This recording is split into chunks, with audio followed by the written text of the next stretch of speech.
Alright, so in this video I'm going to show you a couple of strategies or things that I look for when purchasing expired domains with using the Register Compass expired domains bidding tool, because there are a couple things to look out for just to make sure that you're not getting ripped off, you're not paying way too much for these expired domains for the purposes of using them for your money sites and your private blog network domains and blogs to point towards your money site in order to get it ranked. So I'm just going to log into my Register Compass account here, and I'm going to go up here to domain search, and then I'm just going to enter some basic criteria here to the field. This is kind of the what I typically stick to and search for when I'm searching for domains. It doesn't really matter. You have a lot of different options and filters here, so I'm just going to quickly find some domains.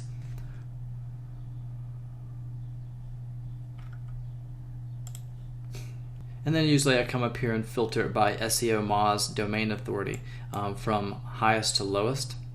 And then let's just say, I was interested in going after this particular domain. Well, let's pick a higher one. So let's see.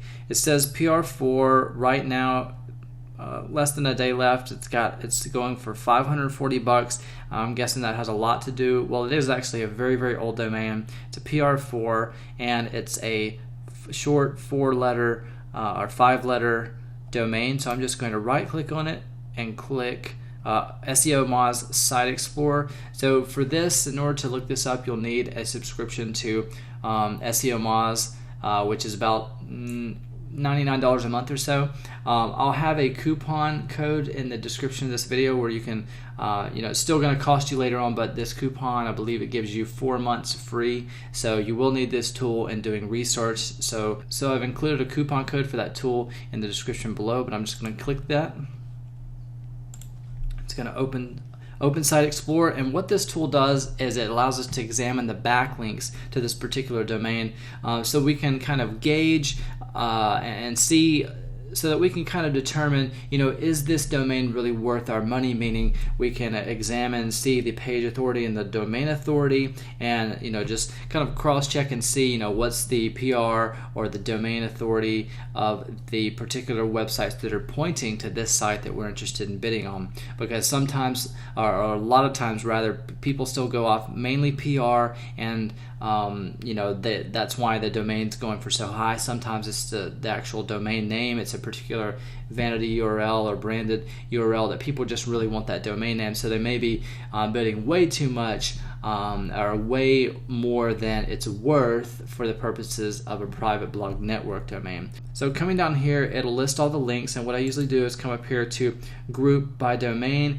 What this does is it groups all of the if there's multiple links from the same domain, just different actual URLs, it'll group all those domains together, so it kind of filters everything. So I just click group by domain, click filter, and we can see that it has 4 root domains. This is an older domain, so since anything after or earlier than 2007, I believe, most of the links are going to be to the www version. So right now, as you can see, we have 4 root domains. I'm going to check out the www version. Usually there are more links there, and as we can see, there's a ton more links there. I'm just going to group by domain real quick, and then I'm going to scroll down here, and I usually just take a look. I'm just right clicking and opening these in a new tab. I usually just open about the first 5 or 10 links here, just to see what the authority is. This was an Angel Fire link, so I'm not going to check that out. Scroll down, and the only ones we're really interested in are the follow, not the no follows. So I'm just going to open a couple here.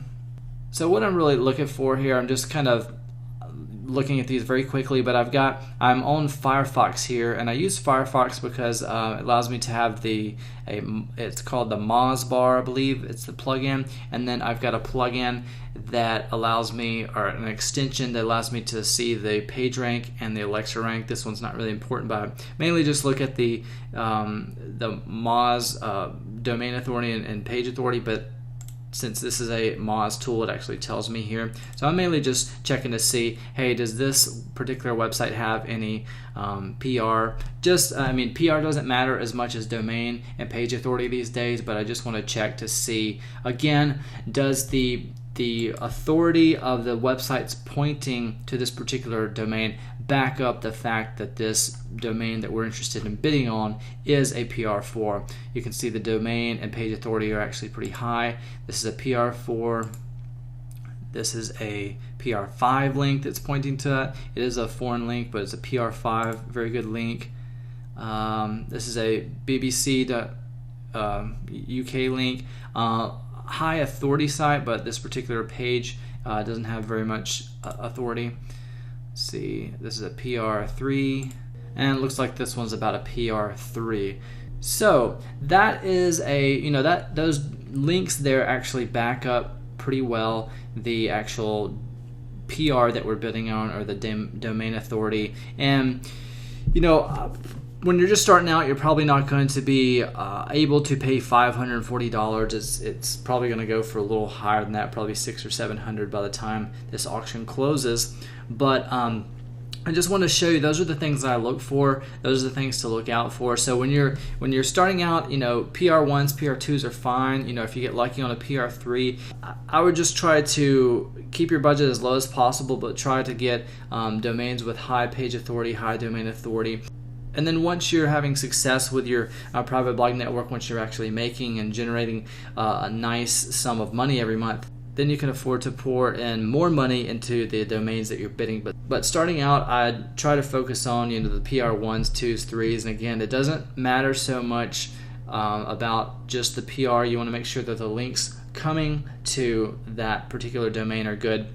And some other things to look out for are edu links, gov links, because those are links that you can't actually buy. Those are government and educational links, and you can't actually buy those. So those are very, very highly valued in the eyes of Google. So if any website has those, typically the page and the domain authority of those are going to be really high. But just by doing some research, spending some extra time sifting through all the available expired domains, you may get lucky and find a handful of those good domains that you can grab for a bargain, because not everybody takes the time to do the research and research the actual links going to the domains. And you're going to win some, you're going to lose some. That's just part of the game. But just remember, every single day, every single week, there's thousands of new domains that are expiring and going on the market. So those are just a couple of things that I use to evaluate the domains that I'm bidding on, to again